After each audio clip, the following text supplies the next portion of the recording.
Hello, আসসালামু আলাইকুম। কেমন আছেন সবাই? আলহামদুলিল্লাহ আমি অনেক ভালো আছি। দেখেন আজকে আমি আপনাদের দেখাবো গাজরের হালুয়া কিভাবে রান্না করতে হয়। অনেকেই পারেন, আবার অনেকে পারেন না। তো বলে দিচ্ছি ১ম এ ২ টা গাজর আমরা গ্রেট করে নিবো। খুব চিকন করে কুচি, কুচি করে গ্রেট করতে হবে। তারপরে এদিকে ছানা জাল দিয়ে নিচ্ছি। একটুখানি ছানাও লাগবে। আর লাগছে কনডেন্স মিল্ক, ঘি, ২ টো ডিম আর গুঁড়ো দুধ লাগছে আমাদের। তো ১ম এ আমরা কড়াইতে একটুখানি ঘি ঢেলে নেব। তারপর এখানে গ্রেট করা গাজরগুলো ছেড়ে দিয়ে একটুখানি ভেজে নেব।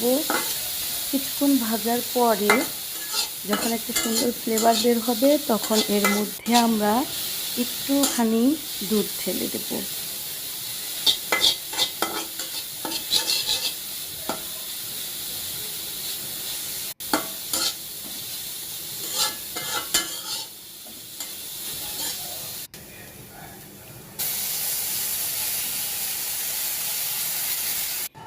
তারপর আমরা এভাবে কিছুক্ষণ জাল করব।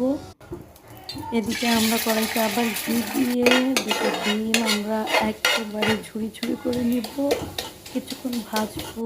ভাজার পরে এর মধ্যে ছানাটা ঢেলে দেব। দেওয়ার পরে একসাথে ২ টো জিনিস আমরা আবার ভেজে নেব। একদমই ছানার পুরো পানিটা শুকিয়ে যাওয়ার পর্যন্ত আমরা ভেজে নেব। আর এদিকে গাজরটাও ভেজে নেব। দুটোই যখন শুকিয়ে আসবে তখনই দুটো আমরা মিক্সড করে দেব।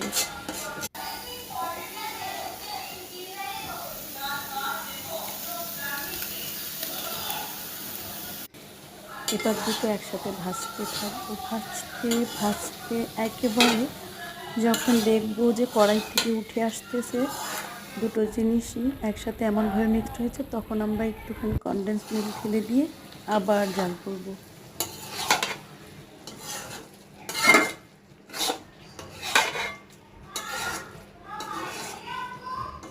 খুব সুন্দর করে জাল করব। জাল করার পর এক পর্যায়ে গুঁড়ো দুধ ঢেলে দেব।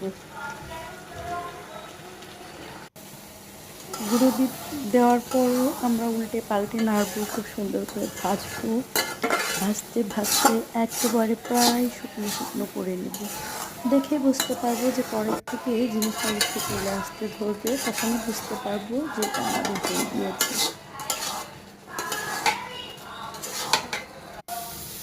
এই যে দেখেন পুরোটাই আমাদের একদম রেডি। একেবারে খুব সুন্দরভাবে এটা হয়ে গিয়েছে। আর কি যে সুন্দর একটা ফ্লেভার বের হচ্ছে নিজে